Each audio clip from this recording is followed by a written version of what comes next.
السلام علیکم ورحمۃ اللہ وبرکاتہ۔ الحمد للہ رب العالمین والعاقبۃ للمتقین والصلاة والسلام علی اشرف الانبیاء والمرسلین نبینا محمد وعلی آلہ وصحبہ اجمعین ومن تبعهم بإحسان إلى يوم الدین اما بعد، فعن علی رضی اللہ تعالی عنہ قال كان لي من رسول الله صلى الله عليه وسلم مدخلان فكنت إذا آتيته وهو يصلي تنحنح لي، رواہ النسائی وابن ماجہ۔ ابھی آپ کے سامنے بلوغ المرام من ادلۃ الاحکام کی حدیث نمبر 176 پڑھی گئی ہے۔ حدیث کے راوی مشہور صحابی سیدنا علی بن ابی طالب رضی اللہ تعالیٰ عنہ ہیں۔ علی بن ابی طالب رضی اللہ تعالیٰ عنہ اللہ کے نبی صلی اللہ علیہ وسلم کے چچا زاد بھائی ہیں اور اللہ کے نبی صلی اللہ علیہ وسلم کے داماد ہیں۔ فاطمہ رضی اللہ تعالی عنہا کی شادی حضرت علی رضی اللہ تعالیٰ عنہ سے ہوئی تھی۔ مشہور صحابی ہیں، خلفائے راشدین میں سے ہیں، عشرہ مبشرہ میں سے ہیں اور ہجرت کرنے والوں میں سے ہیں، اور ان کی بڑی قربانیاں ہیں، بڑی منقبتیں ہیں، خصوصیات ہیں، فضائل ہیں، اور ان کے تعلق سے تفصیلی گفتگو اس سے پہلے ہو چکی ہے علی بن ابی طالب رضی اللہ تعالیٰ عنہ کی سیرت کے حوالے سے۔ یہاں جو روایت پڑھی گئی ہے سنن نسائی اور ابن ماجہ کی، سنن ابن ماجہ اور سنن نسائی کی، اس حدیث کے بارے میں علماء کی دو رائے ہیں۔ اس حدیث کے بارے میں علماء کی دو رائے ہے۔ پہلی رائے یہ ہے کہ اکثر علماء نے اس کو ضعیف قرار دیا ہے، اس حدیث کو ضعیف قرار دیا ہے، یعنی حدیث سند کے اعتبار سے ضعیف ہے۔ جسے شیخ البانی رحمہ اللہ نے اور اسی طرح امام بیہقی اور امام نووی رحمہ اللہ نے اس حدیث کو یا اس روایت کو ضعیف قرار دیا ہے۔ ضعیف ہونے کی وجہ کیا ہے؟ علی عبد الرحمن بن نجی الحضرمی، علی عبد الرحمن علی نہیں، عبد الرحمن بن نجی الحضرمی، نام کیا ہے؟ عبد الرحمن، علی نہیں، عبد الرحمن بن نجی الحضرمی، عبد الرحمن بن نجی الحضرمی، اس کے بارے میں علماء نے کلام کیا ہے۔ شیخ دیکھیے امام بخاری رحمہ اللہ کہتے ہیں کہ فیہ نظر، امام بخاری رحمہ اللہ جب کسی راوی کے بارے میں کہتے ہیں فیہ نظر تو معاملہ بڑا ڈینجر ہو جاتا ہے، یعنی اس کی روایت لینا جائز نہیں ہے، اس کی روایت قبول نہیں، یعنی بہت ہی گرا ہوا راوی ہے، ضعیف راوی ہے، سنگین قسم کا ضعیف راوی ہے، تو اس کی روایت لینا جائز نہیں ہے۔ امام بخاری رحمہ اللہ نے عبد الرحمن بن نجی الحضرمی ان کے بارے میں کلام کیا اور کہا فیہ نظر، یعنی ایسے آدمی کی روایت قبول نہیں کی جائے گی۔ تو یہ حدیث ضعیف ہے، اس کی وجہ یہ ہے کہ عبد الرحمن بن نجی الحضرمی ضعیف راوی ہیں۔ جیسا کہ بتایا گیا کہ اس حدیث کے بارے میں علماء کی دو رائے ہیں، اکثر علماء نے اس حدیث کو ضعیف قرار دیا ہے، لیکن بعض علماء نے اس حدیث کو صحیح بھی قرار دیا ہے، اس حدیث کو، اس روایت کو صحیح بھی قرار دیا، جیسے ابن سکن رحمہ اللہ ایک محدث ہے، انہوں نے اس روایت کو صحیح قرار دیا ہے۔ اب آئیے روایت کی طرف۔ وعن علی رضی اللہ تعالی عنہ قال، حضرت علی رضی اللہ تعالی عنہ سے روایت ہے، وہ کہتے ہیں کہ اللہ کے رسول کان لی من رسول اللہ صلی اللہ علیہ وسلم مدخلان، علی رضی اللہ تعالیٰ عنہ روایت کرتے ہیں، بیان کرتے ہیں کہ کان لی من رسول اللہ صلی اللہ علیہ وسلم مدخلانی، کانا مانے تھا، لی مانے میرے لیے، لی مانے میرے لیے، من رسول اللہ اللہ کے رسول صلی اللہ علیہ وسلم سے،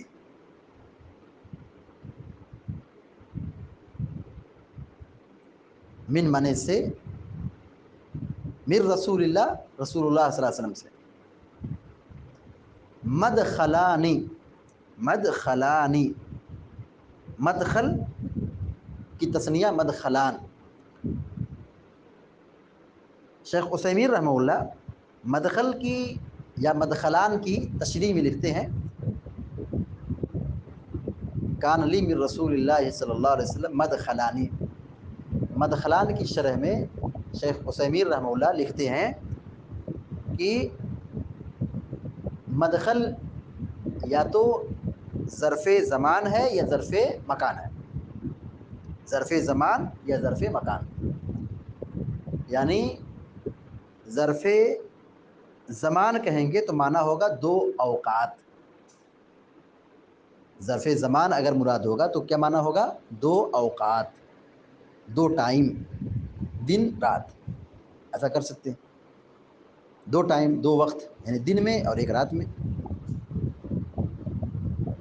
اور اگر ظرف مکان مراد لیتے ہیں تو معنی ہوگا دو جگہیں، داخل ہونے کی دو جگہیں، یعنی دو دروازہ، یعنی ایک ادھر دروازہ ایک ادھر دروازہ، ایک آگے دروازہ ایک پیچھے دروازہ، یا ایسے ہی داخل ہونے کی دو جگہ۔ بسا اوقات آدمی گھر میں دو دروازہ ہوتا ہے، ایک آگے ہوتا ہے ایک پیچھے ہوتا ہے، یا ایک دائیں ہوگا ایک بائیں ہوگا، یا ایک ادھر ہوگا ایک ادھر ہوگا۔ تو مدخلان کے مفہوم میں مدخلان کی شرح میں علماء نے دو معنی بیان کیا ہے، ایک ظرف زمان اور دوسرا ظرف مکان۔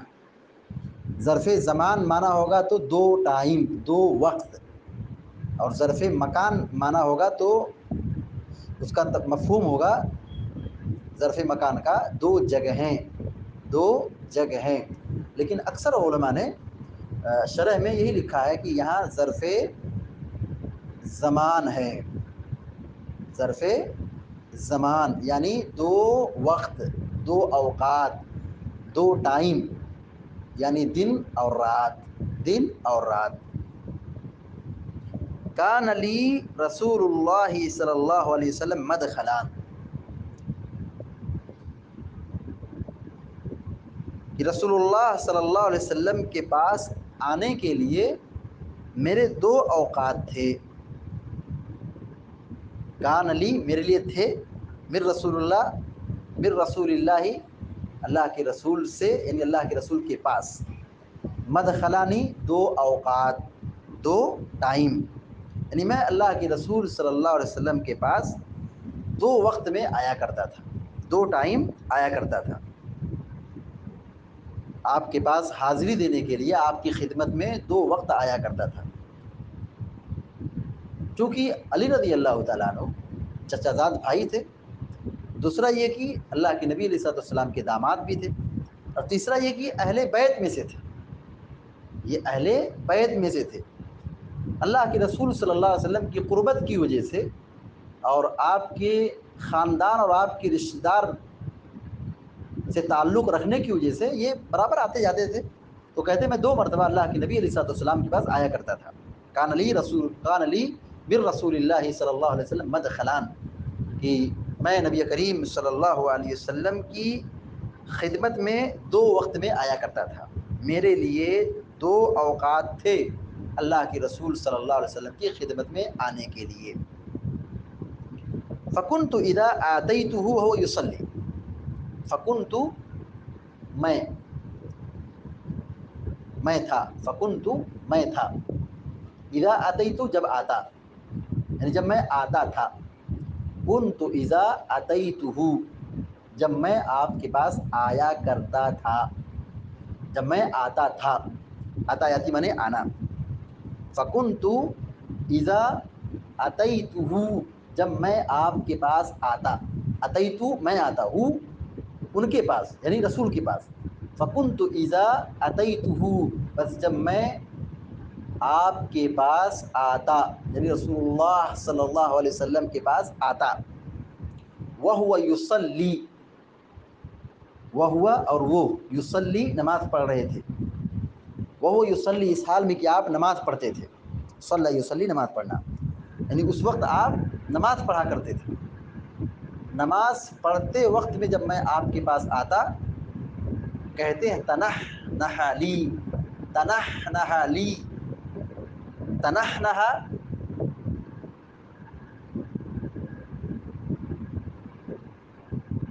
تنحنہ کہتے ہیں کھنکھارنا، سینے سے آواز نکالنا،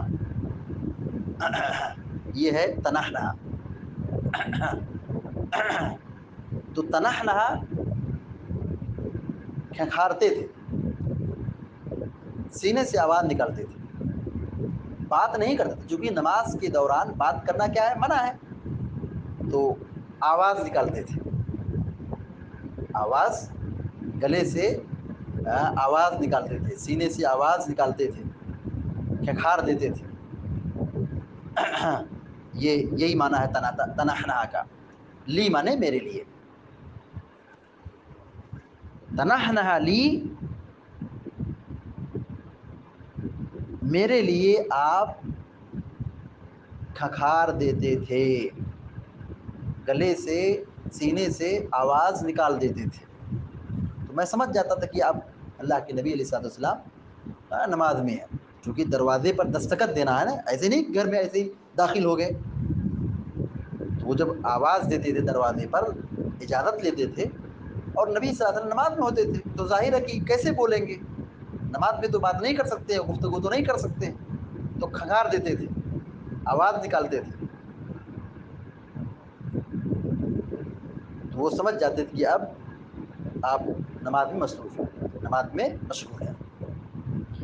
حدیث کا ترجمہ پھر دیکھیے، وعن علی رضی اللہ تعالیٰ عنہ قال، حضرت علی رضی اللہ تعالیٰ عنہ روایت بیان کرتے ہیں کہ کان علی من رسول اللہ صلی اللہ علیہ وسلم مدخلان، کہ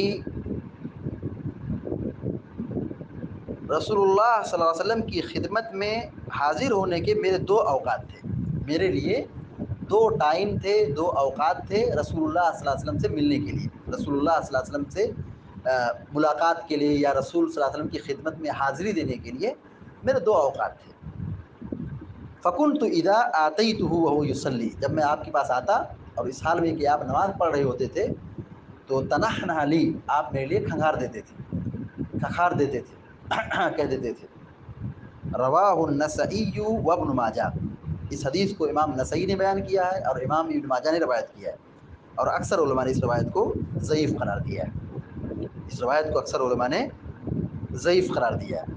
معلوم یہ ہوتا ہے کہ نماز کے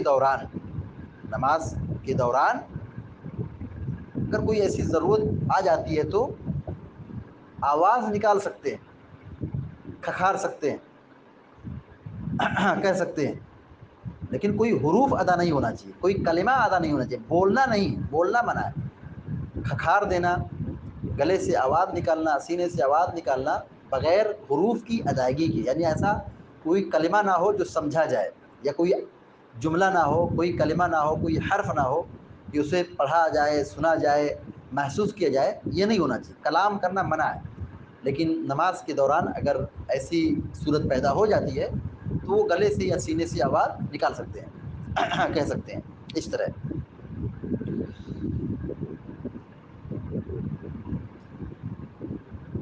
اس حدیث سے ایک بات یہ بھی معلوم ہوتی ہے کہ گھر میں نماز پڑھنا چاہیے، نفل نماز گھر میں پڑھنا چاہیے، نفل نماز گھر میں ادا کرنا چاہیے، نفل نماز گھر کے اندر ادا کرنا چاہیے۔ اللہ کے نبی علیہ السلام گھر میں نماز پڑھتے تھے، نفل نماز گھر میں پڑھتے تھے۔ فرض نماز تو مسجد میں پڑھنا، جماعت سے پڑھنا ہے، لیکن نوافل جو ہے پابندی ہو کہ گھر میں ادا ہو، گھر میں نماز پڑھنے کی پابندی کرنا چاہیے، یہ بہتر اور افضل ہے۔ مسجد کے بالمقابل نفل نماز پڑھنا گھر میں بہتر ہے۔ اسی طرح اس روایت سے بات معلوم ہوئی کہ نماز کے دوران کلام کرنا جائز نہیں ہے، کلام کرنا، بات کرنا جائز نہیں ہے۔ اور اسی طرح اس روایت سے ایک بات یہ بھی معلوم ہوئی کہ اگر کسی کو گھر میں آنا ہے، اندر آنا ہے، تو اسے چاہیے کہ وہ اجازت طلب کرے، کیا کرے، اجازت طلب کرے، گھر میں بغیر اجازت کے داخل نہ ہو، کیونکہ علی رضی اللہ تعالیٰ عنہ ایسے نہیں آتے تھے، اجازت طلب کر، تبھی رسول آواز دیتے تھے، گلے سے آواز نکالتے تھے۔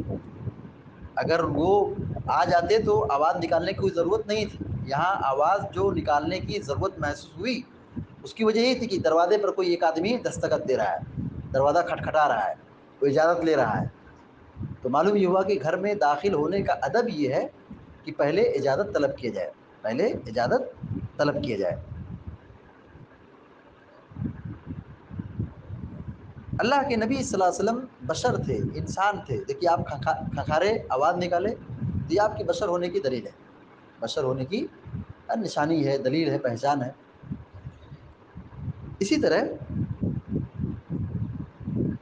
زیارت کے لیے کسی بڑے آدمی کے پاس جانا چاہیے، بڑے عالم کے پاس جا کے سیکھنا چاہیے، ان کی خدمت میں حاضر ہونا چاہیے، ان سے کچھ حاصل کرنا چاہیے. یہ ادب معلوم ہوتا ہے. علی رضی اللہ تعالیٰ رسول کے پاس برابر جاتے تھے، جس سے معلوم ہے کہ زیارت کرنا چاہیے. جو علم والے ہیں ان کے یہاں جانا چاہیے، ان سے استفادہ کرنا چاہیے، ان سے سیکھنا چاہیے. بہرحال حدیث کا جو مرکزی مفہوم ہے، جو مسئلہ ہے، وہ یہی ہے کہ اگر نماز کے دوران کوئی دروازے پر آتا ہے، دستخط دیتا ہے، اجازت طلب کرتا ہے، آواز دیتا ہے، سلام کرتا ہے، یا جو بھی مسئلہ ہے وہ اندر آنا چاہتا ہے، تو اگر آدمی نماز پڑھ رہا ہے تو اس کو بتانے کے لیے وہ کھکھار سکتا ہے، وہ گلے سے آواز نکال سکتا ہے، لیکن ایسا کلمہ ادا نہ ہو جو سمجھا جا سکے، کوئی پڑھنے والا یا حروف جو ہو ادا نہ ہو. جیسے کہ اس میں کوئی حرف نہیں ہے، کھکھار دیے تو اس کی گنجائش، اس کی گنجائش. اسی طرح یہاں پہ ایک مسئلہ یہ ہے کہ جس سے کوئی ایک آدمی نماز پڑھ رہا ہے اور کوئی آیا اور اجازت طلب کر رہا ہے، تو ہم دوسرا راستہ بھی اختیار کر سکتے ہیں. ہم مطلب قرات کو بلند کر دیں، قرآن کو جو پڑھ رہے ہیں تیز کر دیں، بلند آواز سے قرات کریں، تو اس سے کیا ہوگا؟ وہ سمجھ جائے گا ہاں نماز پڑھ رہے ہیں. قرات کی آواز جب پہنچے گی تو سمجھ جائے گا کہ میں نماز پڑھ رہا ہوں. یا وہ سبحان اللہ کہے، اللہ اکبر کہے، تو تسبیح کہے، تو اس سے وہ سمجھ جائے گا ہاں نماز پڑھ رہے ہیں. یا پھر جو دروازے پر ہے اس سے بھی اتنا سمجھداری ہونی چاہیے کہ اگر کوئی نہیں آ رہا ہے تو یہ نہیں مطلب دروازہ کھٹکھٹائے تو توڑ دے یا مطلب پیچھے پڑ جائے، بار بار کرے. اسے صبر کرنا چاہیے، انتظار کرنا چاہیے، اسے صبر کرنا چاہیے، انتظار کرنا چاہیے. اور اگر آواز نہیں آتی چلا جائے، دوسری ٹائم آنا چاہیے، اس وقت آنا چاہیے جس وقت ملاقات کا وقت ہو، مصروفیت کا وقت نہ ہو. تو بہرحال یہ ادب ہے، یہ طریقہ ہے کہ بار بار اجازت طلب نہیں کرنا چاہیے. آواز دی اگر نہیں آتی ہے تو ہم انتظار کریں، ٹھہرے رہیں، صبر کریں، یا چلے جائیں بعد میں آئیں. یہ نہیں کہ بار بار پیٹ رہے ہیں. نہیں، اب تو ہم قسم کھا لیں جب تک وہ ملے گا نہیں تب تک چھوڑیں گے نہیں. ہو سکتا ہے کہ اندر کوئی مجبوری ہو، کوئی کام ہو، کوئی مسئلہ ہو، نماز پڑھ رہا ہو، کوئی اور کام میں لگا ہو یا سویا ہو، تو زیادہ ڈسٹرب نہیں کرنا چاہیے، اس کا خیال رکھنا چاہیے. اللہ کے نبی علیہ الصلوۃ والسلام کے پاس علی رضی اللہ تعالیٰ 2 ٹائم آیا کرتے تھے، 2 وقت آیا کرتے تھے. تو وہ دستخط دیتے تھے. اللہ کے نبی علیہ الصلوۃ والسلام نماز پڑھتے تھے تو وہ آواز نکال کر کے بتا دیتے تھے کہ میں نماز میں ہوں، تو وہ انتظار کرتے تھے. تو یہ چیز آداب کا ہمیں پاس و لحاظ رکھنا چاہیے. کسی کو اپنی ذات سے ڈسٹرب نہ کریں، تکلیف نہ دیں، اذیت نہ پہنچائیں، پریشان نہ کریں. یہ اسلامی آداب کے اور اسلامی جو آداب ہیں، اخلاق ہیں، اس کے خلاف ہے. اللہ تعالیٰ سے دعا ہے کہ اللہ تعالیٰ ہم سب کو، آپ سب کو نیک عمل کی توفیق عطا فرمائے. آمین یا رب العالمین. وصلی اللہ علی نبینا محمد وسلم تسلیما کثیرا. السلام علیکم.